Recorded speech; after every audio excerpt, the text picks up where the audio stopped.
हे guys, good evening. So guys, ये Vision की 2 जुलाई की डेली करंट अफेयर्स की मैगजीन है। तो चलिए हम आज की फर्स्ट न्यूज़ स्टार्ट करते हैं। Zydus Cadila seeks restricted emergency approval for world's first DNA COVID vaccine. तो गाइस, ये जो हमारी न्यूज़ है साइंस एंड टेक्नोलॉजी में कवर होगी अंडर GS3। देखो गाइस, अभी की जो फार्मास्यूटिकल कंपनी है उन्होंने क्या किया, दैट इज़ अ जाइडस कैडिला, ये एक फार्मास्यूटिकल कंपनी है। उन्होंने क्या किया, drug controller general of India को अप्रोच किया अपनी एक मेडिसिन के लिए, वैक्सीन के लिए, जिसका नाम है दैट इज़ ज़ाइकोव-डी। और ये बोला कि एक डीएनए वैक्सीन है अगेंस्ट द कोविड-19। फाइन। तो ये जो प्लाज्मिड होता है बहुत ज़्यादा एक स्मॉल ओपन सर्कुलर टाइप का डीएनए मॉलिक्यूल होता है जो बेसिकली किसी बैक्टीरिया या और सेल्स में पाया जाता है। ये जनरली क्या है, इसके अंदर स्मॉल नंबर ऑफ जीन्स होते हैं और कुछ एसोसिएटेड होते हैं विद एंटीबायोटिक रेजिस्टेंस। फाइन। तो मतलब सिंपल बात यह है कि ये जो वैक्सीन होगा वो कोविड के अगेंस्ट काम करेगा, ठीक है। और जो भी जैसे एंटीबायोटिक है, फाइन, एक तरह का मतलब बैक्टीरिया के अगेंस्ट काम करेगा, या फिर इस तरह से चीज़ें हैं कि कोविड के अगेंस्ट काम करने वाला है, ठीक है। इसके अलावा जैसे कोविशील्ड है, कोवैक्सीन है, वो जैसे कन्वेंशनल वैक्सीन हैं जिसमें हम बेसिकली हम क्या कर रहे हैं, वीकेंड वायरस, जैसे कोवैक्सीन में तो हमने बेसिकली जो कोरोना वायरस है वो खुद उसको वीकेंड करके डाला है, ठीक है। या फिर हम किसी बैक्टीरिया जो इटसेल्फ जो बैक्टीरिया उसकी वीकेंड फॉर्म को हम क्या करते हैं, इंजेक्ट करते हैं, ठीक है। तो उन्हें हम बोलते हैं जीन बेस्ड वैक्सीन बोलते हैं। फाइन। तो उसमें हम क्या करते हैं, बेसिकली क्या करते हैं, वायरस के खुद के जीन्स को हम क्या करते हैं, यूज़ करके क्या करते हैं, एक इम्यूनिटी का रिस्पॉन्स क्रिएट करते हैं आपकी बॉडी में। फाइन। तो ये काम होता है कन्वेंशनल वैक्सीन का, जैसे कोवैक्सीन हो गया, कोविशील्ड हो गया। फाइन। इसके अलावा जो जीन बेस्ड वैक्सीन होते हैं इसमें डीएनए और आरएनए दोनों टाइप के वैक्सीन होते हैं। फाइन। जो डीएनए वैक्सीन होते हैं इसमें क्या होता है, जो वायरस जेनेटिक इन्फॉर्मेशन होती है वो मैसेंजर में ट्रांसमिट होती है, दैट इज़ mRNA में पहले ट्रांसफर होती है, जहाँ पे आरएनए वैक्सीन क्या करता है, डायरेक्टली वर्क करता है by introducing N mRNA sequence. Fine. तो इसके अलावा जो mRNA आता है वो सेल को टीच करता है किस तरह से आप प्रोटीन बनाओगे। सिंपल बात ये है, देखो गाइस, क्या होता है, वो वैक्सीन लगेगा, अब डिपेंड करता है वो डीएनए टाइप है या फिर आरएनए टाइप है। जो डीएनए वैक्सीन होता है उसमें क्या होता है, जो भी आपके बॉडी में उस वायरस की वीकेंड फॉर्म को इंजेक्ट की जाएगी तो उस वायरस में कुछ जेनेटिक इन्फॉर्मेशन होगी, वो ट्रांसमिट किया जाएगा mRNA को पहले, ठीक है। जबकि आरएनए वैक्सीन में क्या होता है, वो डायरेक्टली हम क्या कर देते हैं, mRNA सीक्वेंस को इंट्रोड्यूस कर सकते हैं। मतलब कि आरएनए जो वैक्सीन होता है उसमें काम डायरेक्ट होता है, जबकि डीएनए में क्या होता है, पहले हम mRNA को ट्रांसमिट करते हैं। इतना छोटा सा फर्क है। इसके अलावा जो डीएनए वैक्सीन होते हैं वो काफ़ी ज़्यादा स्टेबल होते हैं हायर टेम्परेचर पे। अब हम जरा देखते हैं जीन बेस्ड वैक्सीन का क्या एडवांटेज है। सबसे पहले होता है सेफ होते हैं और ये इन्फेक्शन नहीं फैलाते हैं, बिकॉज ये हम किसी भी पैथोजन बैक्टीरिया से नहीं बनाते। मतलब कि अभी जैसे हमारा जो कोवैक्सीन हो गया, कोविशील्ड हो गया, ये आरएनए वैक्सीन है। क्यों? क्योंकि हमने इटसेल्फ वायरस है बैक्टीरिया के वीकेंड फॉर्म से बनाया, लेकिन हम बोलते हैं ना इसके कुछ ना कुछ साइड इफेक्ट हो सकते हैं, लेकिन जो जीन बेस्ड जो डीएनए बेस्ड वैक्सीन है उसका कोई भी वो नहीं होगा साइड इफेक्ट। क्यों? क्योंकि हम वो किसी भी बैक्टीरिया या फिर वायरस किसी भी पैथोजन पार्टिकल से नहीं बना रहे। फाइन। इसके अलावा ये ज़्यादा इम्यूनिटी आपकी बॉडी में क्रिएट करेगा, बिकॉज ये क्या कर सकता है, ट्रेडिशनल वैक्सीन के मुकाबले ज़्यादा टॉलरेबल होगा। इसके अलावा आप इसको ज़्यादा रैपिडली प्रोड्यूस कर सकते हो, बिकॉज इसको कोई होस्ट नहीं चाहिए फॉर इट्स ग्रोथ, जैसे एग्स या बैक्टीरिया। नेक्स्ट न्यूज़ है, that is a government flagship programme digital India complete 6 years. तो गाइस, ये जो न्यूज़ है अगेन सोशल इशूज़ में करोगी अंडर GS1 और the GS2। Digital India programme सबसे पहले ministry of electronics and information technology के द्वारा लॉन्च किया गया था, जिसका काम ये था कि हमें क्या करना है, इंडिया को एक डिजिटली एम्पावर्ड सोसाइटी में कन्वर्ट करना है और एक डिजिटली एम्पावर्ड इकोनॉमी हमें इंडिया को बनाना है। फाइन। तो ये जो डिजिटल इंडिया था ये 3 मेन विजन एरियाज पे फोकस था। एक है डिजिटल इंफ्रास्ट्रक्चर, मतलब कि हमें क्या करना है, डिजिटल इंफ्रास्ट्रक्चर क्रिएट करना है और सो दैट जो हर एक सिटीजन है उसको असेस प्रोवाइड कर सके। और वो असेस कैसे मिलेगा हर एक सिटीजन को, ऑफकोर्स अगर उसके पास हाई स्पीड इंटरनेट हो। फाइन। और जो कॉमन सर्विस सेंटर है इनको वो इजीली असेस कर सके। सेकंड है governance and services on demand, मतलब कि उस सिटीजन को डिजिटल मीडियाज़ के थ्रू रियल टाइम में क्या सर्विसेज अवेलेबल करा सके और हर एक जो सिटीजन्स हैं उनको पोर्टेबिलिटी, अपनी जो भी चीज़ें चाहिए, एंटाइटलमेंट चाहिए, वो सब मिल जाए। नेक्स्ट है डिजिटल एम्पावरमेंट ऑफ सिटीजन, ये आपको समझिएगा, मतलब कि डिजिटली जैसे एजुकेशन प्रोवाइड कर सके, ठीक है। यूनिवर्सली हम हर एक जितने भी गवर्नमेंट के रिसोर्सेज हैं हम उनको क्या कर सके, डिजिटल वे में सभी लोगों तक पहुंचा सकें। इसके अलावा डिजिटल इंडिया भारत के अंदर हम ऑलरेडी क्या क्या इनिशिएटिव्स चला चुके हैं। सबसे पहले Aadhaar enable payment system, north east की BPO प्रमोशन स्कीम चल रही है, agri market app, Bharat interface for money app, that is a भीम है ना, जो गूगल पे, फ़ोनपे, इन सब पे आप यूज़ करते हो। तो ये सब भी चल रही है। बाकी का ये जो हम पढ़ रहे हैं ना, ये आप अपना गूगल करो, ये सब पढ़ो। फाइन। नेक्स्ट है पिछले 6 साल हो गए, 6 साल में क्या क्या अचीवमेंट्स है। सबसे पहले UN का जो ई गवर्नेंस इंडेक्स है हमने उसमें काफ़ी अच्छा इंप्रूव किया। हमने आधार डाटाबेस क्रिएट किया है। मोबाइल फ़ोन मैन्युफैक्चरिंग में बहुत ज़्यादा ग्रोथ देखने को मिला बिकॉज अब सबके पास मोबाइल्स हैं, स्मार्टफोन्स हैं। फाइन। इसके अलावा स्वयं फ्री ऑनलाइन कोर्सेज जो स्कूल एजुकेशन के द्वारा हम बच्चों को दे रहे हैं, इवन कि पोस्ट ग्रेजुएट एजुकेशन भी हम स्वयं फ्री ऑनलाइन कोर्सेज के थ्रू प्रोवाइड कर रहे हैं। हाउएवर कुछ ऑफकोर्स चैलेंजेस भी हैं। सबसे पहले क्या है, रेगुलेटरी फ्रेमवर्क हमारा इतना अच्छा नहीं है, ठीक है। जो टैक्सेशन या फिर अदर जो रेगुलेटरी गाइडलाइंस है उसमें कहीं ना कहीं क्या है, हमारा जो इट इज़ लाइक एक impediment. Fine. Regulatory road block pertaining to taxation and other regulatory guideline. इसके अलावा डिजिटल डिवाइड है। डिजिटल डिवाइड का मतलब क्या है, वही कहीं तो एरियाज बहुत ज़्यादा एडवांस हो गए हैं, कहीं बहुत ज़्यादा पीछे रह गए हैं बिकॉज कहीं ऐसे एरियाज हैं जहाँ पे इंटरनेट कनेक्टिविटी बहुत कम है, स्पेशली रूरल एरियाज़ में, रिमोट एरियाज़ में। और अगर कहीं है भी तो लोग इतना डिजिटली अभी एम्पावर्ड नहीं है, उनको नॉलेज नहीं है किस तरह से उसको चलाना है या फेस करना है। वेरियस डिपार्टमेंट्स के बीच में कोऑर्डिनेशन नहीं है, जो हमारे इंडिया में शुरू से प्रॉब्लम रही है। फाइन। नेक्स्ट न्यूज़ है, ministry of education releases the report on UN United district information system for education plus 2019-20। तो गाइस ये जो न्यूज़ है हमारी अगेन सोशल इश्यूज़ में कवर होगी। अभी क्या है, that is a United district information system for education plus. ये जो स्टार्ट हुआ था, ये इनिशिएट हुआ था किस में, फाइन सॉरी प्लस नहीं है, United district information system for education. ये इनिशिएट हुआ था 2012-13 में और ये एक लार्जेस्ट मैनेजमेंट इंफॉर्मेशन सिस्टम था किस पे, स्कूल एजुकेशन से रिलेटेड। फाइन। तो ये किस पे है, एजुकेशन तो आपको पता है कितनी होती है, प्राइमरी, सेकेंडरी, हायर। फाइन। तो ये जो आया था प्रोग्राम, ये बेसिकली स्कूल एजुकेशन पे था। अब क्या, अब ये प्लस प्रोग्राम है, ऑफकोर्स इसमें कुछ ऐड किया होगा। तो इस एजुकेशन के अंडर क्या है, इस स्कीम के अंडर ये बात की जा रही है कि हमें एंटायर सिस्टम को ऑनलाइन बनाना चाहिए, जहाँ पे हम क्या करेंगे, रियल टाइम में डाटा को कलेक्ट करेंगे सिंस 2018-19 से। इसमें हम क्या करेंगे, जो भी रिकॉग्नाइज या जो भी अनरिकॉग्नाइज स्कूल्स हैं, जैसे कुछ आंगनवाड़ीज़ भी होते हैं या फिर कहीं लोग अपने आप पढ़ा रहे होते हैं बच्चों को, तो रिकॉग्नाइज या अनरिकॉग्नाइज स्कूल से हम इन्फॉर्मेशन कलेक्ट करेंगे, जो क्या कर रहे हैं, फॉर्मल एजुकेशन दे रहे हैं प्री प्राइमरी से 12th तक। फाइन। कई स्कूल्स ऐसे होते हैं जिनको रिकॉग्निशन नहीं मिला हो, लेकिन एक्चुअली में वो फॉर्मल वे में एजुकेशन प्रोवाइड करें, इन सब का डाटा कलेक्ट करेंगे। फाइंडिंग्स क्या है, हमारा जो ग्रोथ एनरोलमेंट रेशियो है at all levels of school education, चाहे प्राइमरी लेवल पे हो, चाहे प्री प्राइमरी लेवल पे हो, चाहे सेकेंडरी लेवल है, हर एक लेवल पे हमारा जो ग्रोथ एनरोलमेंट रेशियो मतलब कि बच्चों का जो एडमिशन है वो बढ़ा है 2019-20 में एज कम्पेयर टू 2018-19। इसके अलावा प्यूपिल टीचर रेशियो मतलब कि 100 बच्चों पे कितने टीचर्स होने चाहिए, वो भी रेशियो बढ़ा है हर एक लेवल ऑफ स्कूल में। फाइन। इसके अलावा जो गर्ल्स का एनरोलमेंट है प्राइमरी से लेकर हायर सेकेंडरी में, वो भी इंक्रीज़ हुआ bye 14.08 lakh compare to 2018-19।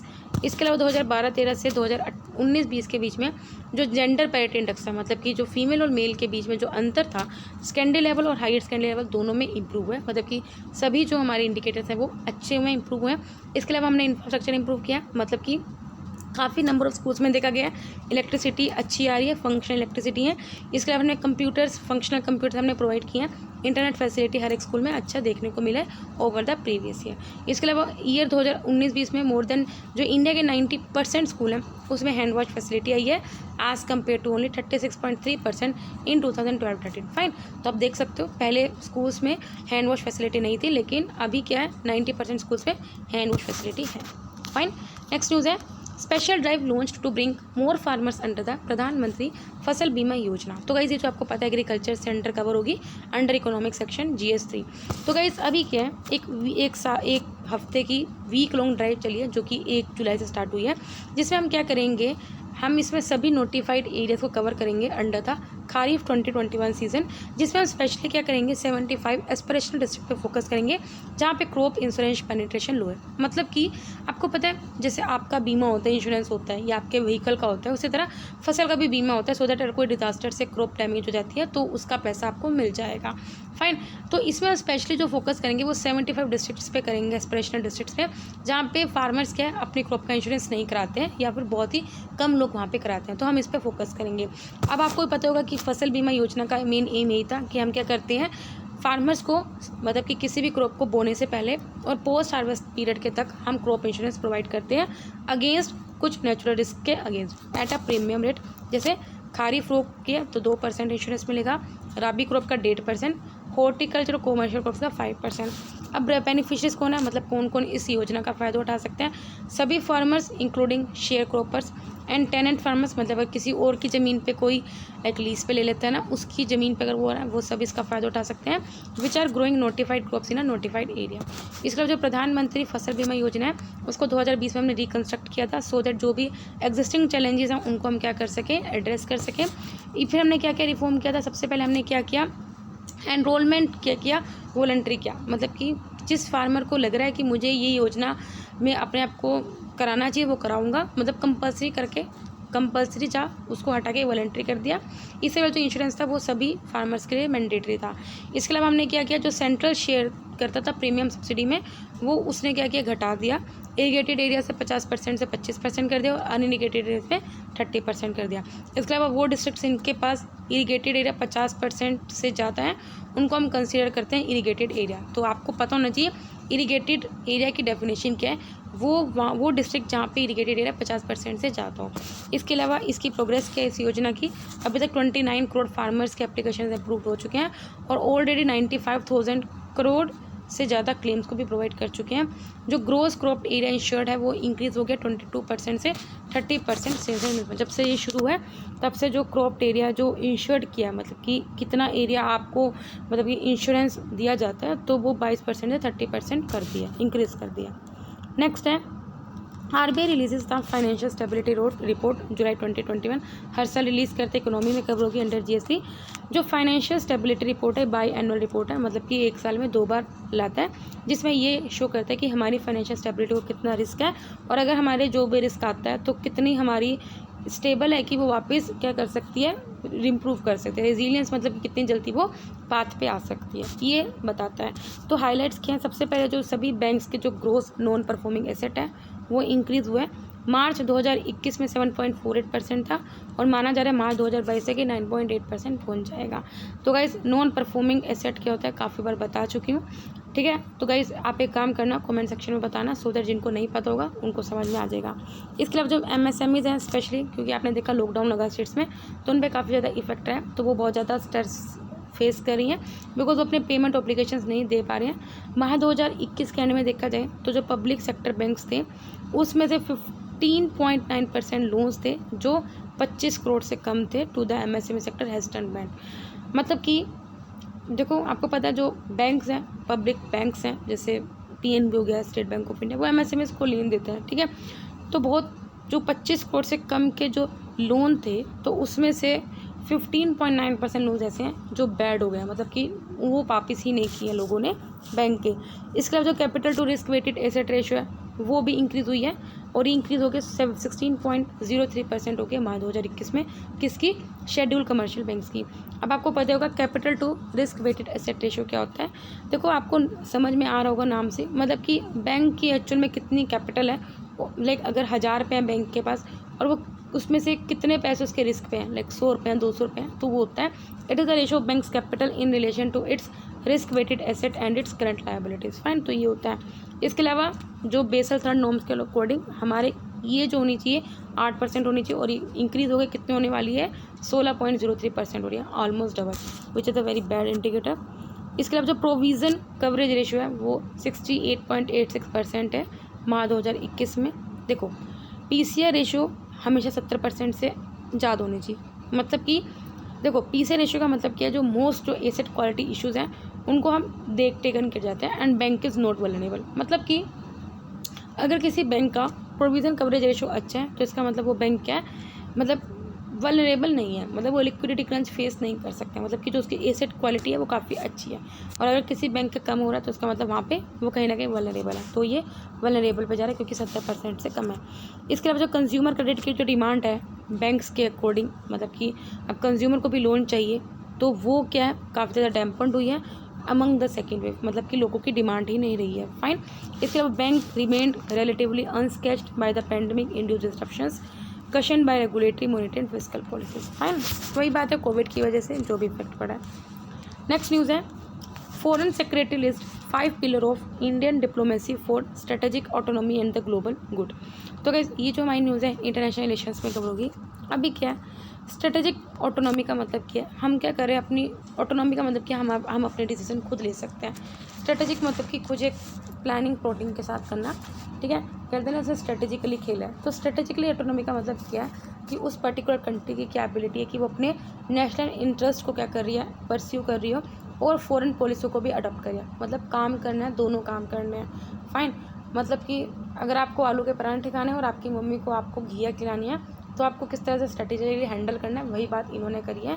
India ने क्या किया, अपने नेशनल इंटरेस्ट को भी सर्व किया और साथ में फॉरेन पॉलिसी को भी अडॉप्ट किया, और जिसमें क्या हमारे किसी भी मतलब कि हमने इस तरह से इन चीज़ों को हैंडल किया है कि किसी और कंट्री पे इफेक्ट नहीं पड़ा है या फिर हमारी किसी और कंट्री के रिलेशंस नहीं बिगड़े। फाइन, तो strategic autonomy denotes the ability of a state to pursue its national interest and adopts its preferred foreign policy without being constrained in any manner by other states। अभी क्या है, हमने 5 pillars use किए हैं जिसमें हम क्या कर सकते हैं, अपनी स्ट्रेटेजिक ऑटोनॉमी को मेंटेन भी कर सकते हैं, सो दैट हम अपने कुछ इनोवेटिव सॉल्यूशंस को इंट्रोड्यूस करें टू एड्रेस कुछ चैलेंजेस। अब वो 5 पिलर्स कौन कौन से हैं। इंडियन इन थॉट्स, मतलब कि अभी क्या है, हम क्या करें, मिडिल पाथ के ट्रेडिशन को फॉलो कर रहे हैं जो बुद्ध जी की टीचिंग से हमने मतलब कि मिले। आपको पता है ना, अगर आपने हिस्ट्री पढ़ी होगी, तो मिडिल पाथ का एक ट्रेडिशन है that arises from the teaching of Buddhism. तो इंडिया क्या करता है, एक्सट्रीम स्ट्रेटेजिक भी नहीं होता है और ज़्यादा मतलब कि ऐसा भी एक्सट्रीम पॉलिटिकल बिहेवियर नहीं रखता है, और इतना भी वो नहीं होता कि डायरेक्ट बोल दे कि भी नहीं करना। तो हम मिडिल पाथ फॉलो करते हैं। For example, adherence to the 2 state solution in the Israel Palestine issue. Multipolar focus, मतलब कि क्या करता है इंडिया, क्या करता है, हमेशा नेबरहुड पे ध्यान देता है। जैसे नेबरहुड फर्स्ट हो गया, ईस्ट एक्ट पॉलिसी हो गया, think west, non alignment movement and participation in multilateral platform like BRICS S. देखो इससे क्या होता है, देखो जैसे सार्स में अगर इंडिया पार्टिसिपेट करता है तो चाहे पाकिस्तान के जैसे रिलेशंस हो, लेकिन पाकिस्तान से वो बातचीत कर लेता है, और अगर उसको पाकिस्तान से अच्छे रिलेशंस नहीं है तो वो वहाँ बिम्स्टेक में बात कर लेता है, ठीक है। चाइना को अवॉइड सार्स में कर देता है, बिम्स्टेक में चाइना से बात कर लेते हैं। तो इस तरह से हम क्या करते हैं, स्ट्रैटेजिकली खेलते हैं। इसके अलावा क्या है, हम एक इंटरनेशनल फोर्स की तरह एक्ट करते हैं for the government, actions as an international force multiplier for the government. मतलब कि हम चाहते हैं कि इंडिया इस तरह एक्ट करे कि इंटरनेशनल जो पावर है वो डबल हो, मतलब कि इंडिया एक मल्टीप्लायर बने, ना कि डिवाइडर बने। फाइन, तो इंडिया सेवरल कंट्रीज़ की हेल्प ऑलरेडी कर चुके हैं, आपको पता है। फर्स्ट वेव में हमने एसेंशियल मेडिसिन प्रोवाइड करी थी, वैक्सीन प्रोवाइड करी थी and other Covid related assistance. इसके अलावा हमने क्या कि ग्लोबल फूड में भी काफ़ी हेल्प करी है। हमने काफ़ी humanitarian assistance and disaster relief provide किया बाय द इंडिया प्रोएक्टिवली, मतलब इंडिया ने काफ़ी एक्टिवली इसमें पार्टिसिपेट किया। इंडिया का विज़न था for the Indian Ocean is encapsulated by the concept of SAGAR. मतलब कि इंडिया क्या कर रहा है, आपको पता है इंडिया इंडो पैसिफिक ओशन में चाइना कहीं ना कहीं अपनी हेजमनी क्रिएट करता है, तो इंडिया इसको किस तरह से अच्छे से स्ट्रेटेजिकली हैंडल करती है, सागर टेक्निक लेके, that is the security and growth for all in the region. मतलब कि सब अपना अच्छे से ग्रोथ करो, ये थोड़ा अकेला इंडिया करेगा, इंडिया अकेला चाइना करेगा। तो ये कुछ इनिशिएटिव्स हैं जिससे वो ये शो करती है, चाइना को ये शो करती है कि नहीं मैं बिगाड़ नहीं रहा हूँ मैं तुमसे, तुम भी ग्रोथ करो लेकिन औरों को भी करने दो। हम फ्यूचर की तरफ देखते हैं, इंडिया का जो एफर्ट्स है कि किस तरह से वो यूएन सिक्योरिटी काउंसिल में रिफॉर्म कर सकते हैं and it's sustainable development goals को किस तरह से मिल सकते हैं एंड इंटरनेशनल सोलर एलायंस, ये सब कुछ ये बता रहे कि किस तरह से हम फ्यूचर में हम देखते हैं। फाइन, तो ये कुछ चीज़ें हैं जो हमने स्ट्रेटेजिक ऑटोनॉमी के देखे, 5 पिलर्स। तो आपको ये 5 पिलर्स थोड़े से पता होना चाहिए, इनकी जो हेडिंग्स है वो याद रखना। अब हम बढ़ते हैं छोटी छोटी न्यूज़ पे, that is the interest equalisation scheme for the exporters. अभी यह गवर्नमेंट ने अप्रूव कर दिया कि जो इंटरेस्ट इक्वलाइजेशन स्कीम है pre and post shipment rupee export credit के लिए, उसको एक्सटेंड कर दिया with the same scope and coverage up to 30 सितंबर 2021। अब गाइस ये जो स्कीम थी स्टार्ट हुई थी 1 अप्रैल 2015 से। देखो इसमें क्या होता है, जो एक्सपोर्टर्स हैं उनको सब्सिडी मिलती है। फाइन, कितनी सब्सिडी मिलती है, उनके इंटरेस्ट की सब्सिडी मिलती है 3 से 5% तक। मतलब सिंपल बात यह है कि जो एक्सपोर्टर कर रहा है, कोई भी जो कंपनी है वो ज़्यादा एक्सपोर्ट करती है, तो बैंक क्या करता है, उनको कम इंटरेस्ट रेट पे क्या करता है, क्रेडिट प्रोवाइड कर देता है और उसको लेटर रीइंबर्स किया जाता है बाय द गवर्नमेंट। मतलब सिंपल बात है, ये बैंक है, अब भाई बैंक तो लोअर इंटरेस्ट रेट में दे देगा, लेकिन बैंक को तो घाटा होगा, तो उसको कंपनसेशन कौन करता है, गवर्नमेंट करती है। ये स्कीम सभी एमएसएमई एक्सपोर्टर्स पे अवेलेबल है, हर एक आइटम्स पे। इसके अलावा जो अदर एक्सपोर्टर्स हैं उनको 416 आइडेंटिफाइड प्रोडक्ट्स हैं जिन पे उनको इस स्कीम का फ़ायदा मिल सकता है। फाइन, नेक्स्ट है production linked incentive scheme for IT hardware. काफ़ी और पड़ा है अभी के इस स्कीम के अंडर जो ministry of electronics and IT है, उन्होंने 14 एलिजिबल एप्लीकेंट्स को अप्रूव किया है। देखो स्कीम ने क्या किया है, ये जो इंसेंटिव है उसको एक्सटेंड कर दिया है और 4% to 2%, 1% on incremental sales over the, मतलब सिंपल बात यही है कि अगर कोई, पहले ये बोला था कि अगर कोई, मैंने आपको पता ना PLA स्कीम में क्या होता है, मेनली इंटरेस्ट सबवेंशन स्कीम है, फाइन। अगर कोई कंपनी अपने टारगेट से ज़्यादा बेच देती है तो उसको इंसेंटिव मिलता है। तो इस स्कीम ने क्या किया है, इस इंसेंटिव का था उसको एक्सटेंड कर दिया है, fine, of goods under target segment that are manufactured in India to eligible companies during the financial year 2021 to 2024-25, ठीक है। तो यहाँ अब तक इसको एक्सटेंड कर दिया इस ईयर तक, फाइन। 2 से 4% तक एक्सटेंड से मिलता है, फाइन। टारगेट में कौन कौन है, IT हार्डवेयर में laptops, tablets, all in one personal computers या सर्वर्स। इससे क्या होएगा, ऑफकोर्स हमारा जो प्रोडक्शन है वो बढ़ेगा और नियर 1.61 लाख करोड़ रुपीज़ तक का भी ज़्यादा प्रोडक्शन बढ़ेगा। नेक्स्ट है इंद्रजाल, ये एक ऑटोनोमस डिफेंस वेपन है, वेरी इंपॉर्टेंट। इंद्रजाल एक डिफेंस वेपन सिस्टम है जो टेक्नोलॉजीज यूज़ करता है जैसे artificial intelligence, cyber security, robotics, जिसमें हम क्या कर सकते हैं, कुछ थ्रेट्स को आइडेंटिफाई कर सकते हैं और उनको काउंटर कर सकते हैं। ये क्या कर सकता है, लार्ज एरिया को प्रोटेक्ट कर सकता है 1000 से 2000 स्क्वायर किलोमीटर तक, जैसे अनमैन्ड एरियल व्हीकल्स को, या कोई दूसरे देश से इनकमिंग वेपन्स आ रहे हैं या कुछ भी ऐसी चीज़ों को क्या कर सकता है, वो प्रोटेक्ट कर सकता है, काउंटर कर सकता है।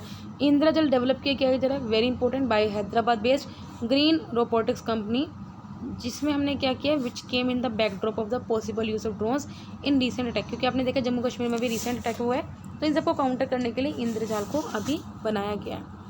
नेक्स्ट है ग्रीन फ्रीट कॉरिडोर 2। अब नाम से समझ में आ गया, फ्रीट कॉरिडोर मतलब कि जो डेडिकेटेड हम किसके लिए छोड़ देते हैं, मालगाड़ी के लिए। अभी ये कोस्टल शिपिंग सर्विस है, it is a coastal shipping service जिसको रिसेंटली स्टार्ट की गई है कोचिन पोर्ट से लेके to the port of Beypore and the अजिकली।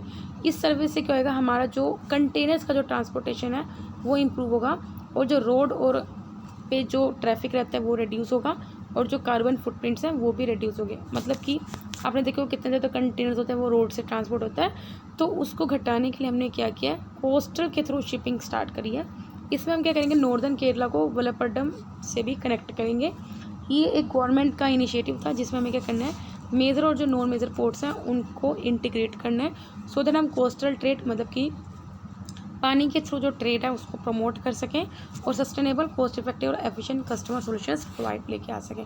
क्योंकि आपको पता है इंडिया में लॉजिस्टिक कॉस्ट बहुत ज़्यादा है, ट्रांसपोर्टेशन कॉस्ट बहुत ज़्यादा है, तो अगर हम जितना ज़्यादा यहाँ रिड्यूस करेंगे तो हमारी जो आउटकम है, ये जो प्रोडक्ट है उसकी कॉस्ट अपने आप ही रिड्यूस होगी। नेक्स्ट है सेटेलाइट ब्रॉडबैंड। अभी के जो भारतीय एंटरप्राइजेज बैक्ड वन वेब है, उन्होंने प्लान किया है कि वो क्या करेंगे, 648 लो अर्थ ऑर्बिट के सैटेलाइट को करेंगे by next May 2022 including in India. देखो ये क्या करेगा, हाई स्पीड और लो लेटेंसी ग्लोबल कनेक्टिविटी आपको प्रोवाइड करेगा, मतलब इंटरनेट प्रोवाइड करेगा। लो लेटेंसी मतलब स्पीड बहुत अच्छी होने वाली है इसकी, मतलब फाइन। जो सेटेलाइट, वैसे मैंने आपको डिस्कस किया हुआ है कि सेटेलाइट बेस्ड ब्रॉडबैंड कनेक्शन में क्या होता है, हमने एक दिन पढ़ा भी था इसके एडवांटेज डिसएडवांटेज दोनों।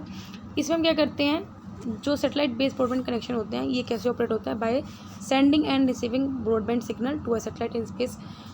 मतलब कि सेटेलाइट जो भी स्पेस में सेटेलाइट रोटेट कर रही है वहाँ से वो सिग्नल भेजते हैं, सेंड करते हैं, लेते हैं, ना कि हम कोई अंडरग्राउंड, जो मेनली जो ब्रॉडबैंड कनेक्शन होते हैं वो मेनली अंडरग्राउंड वायर्स या जो फाइबर्स यूज़ करते हैं, तो वो यूज़ नहीं करते। इसमें जो आपका कनेक्शन है वो सेटेलाइट के थ्रू आता है। बेनिफिट्स क्या होता है, आप इसको डिप्लॉय करना बहुत ईजी है, इसके आप easily internet of thing ecosystem को क्रिएट कर सकते हो अपनी कंट्री में फास्टर वे में, और mobile broadband coverage rural areas में बहुत जल्दी बूस्ट कर सकते हो। लेकिन एप्लीकेशन कहाँ है, of course remote health services, disaster management, supply chain management, smart agriculture, fine. बाकी के इसके जो डिसएडवांटेज है वो भी हमने पढ़ा था कि कहाँ पे दिक्कतें आ रही हैं, चैलेंजेस के हैं। कुछ प्लेसेस एंड न्यूज़ में हम पढ़ लेते हैं। Tillangchong island is located further east in the central Nicobar group of island. Andaman Nicobar के जो निकोबार आइलैंड है सेंट्रल में, वहाँ पे ईस्ट में लोकेटेड है। ये जो आइलैंड है यहाँ पे काफ़ी पॉपुलेशन है किसकी, निकोबार बर्ड की, जिसको हम मिगोपेडियस निकोबारस भी बोलते हैं, और एक प्रोटेक्टिव सेंचुरी है। तो गाइस इसको ज़रा याद रखना कि कहाँ पे निकोबार बर्ड है, फाइन। जो तिलाचोंग है वो क्या करते हैं, सभी जो एनिमल स्पीसीज मिली जाती है निकोबार के आर्किपेलागो में, उनको हार्बर करते हैं, पालते हैं, इंक्लूडिंग वहाँ के जो एंडेमिक बर्ड स्पीसीज हैं, जैसे निकोबार, मिगापोड हो गया, गाइस ये पढ़ लेना आप, निकोबार स्पैरो होक हो गया, glossy swiftlet, edible nest swiftlet, Andaman wood pigeon, तो इन सबको प्रोटेक्ट करते हैं। फाइन। लास्ट न्यूज़ है, यस, डॉक्टर विधान चंद्र रॉय, अभी क्या है, ये जो भी पटना में पैदा हुए थे एंड ही गांधी जी के फ्रेंड और फिजिशियन थे। He was instrumental in establishing था, इन्होंने टीबी और कैंसर हॉस्पिटल्स को भी एस्टेब्लिश किया था। इसके अलावा इन्होंने काफ़ी कांग्रेस वर्किंग कमेटीज़ के मेंबर रह चुके थे, कलकत्ता के मेयर भी रह चुके थे और कलकत्ता यूनिवर्सिटी के वाइस चांसलर भी थे। इन्होंने सुरेंद्रनाथ बनर्जी को इलेक्शंस में हराया था 1920 में। इसका इन्होंने कुछ जर्नल्स को एडिट किया था, जैसे फॉरवर्ड, बंगाबासी, आत्मशक्ति, जिनको स्टार्ट किया गया था चित्तरंजन दास और लाइब्रेटी के द्वारा। इसके अलावा यूनाइटेड प्रेस ऑफ इंडिया के फाउंडिंग चेयरमैन थे। वेस्ट बंगाल के सेकंड चीफ मिनिस्टर भी थे, very important. In this honour, पहला आपको पता है ना, फर्स्ट नेशनल डॉक्टर्स डे को सेलिब्रेट किया गया था 1991 में, और इनको अवार्ड मिला था भारत रत्न का 1961 में। फाइन। तो यहाँ पे हमारे डेली करंट अफेयर्स कंप्लीट होते हैं। अगर आपको वीडियो पसंद आए तो लाइक करना, कोई डाउट तो कमेंट करना। तब तक ले बाय बाय, टाटा।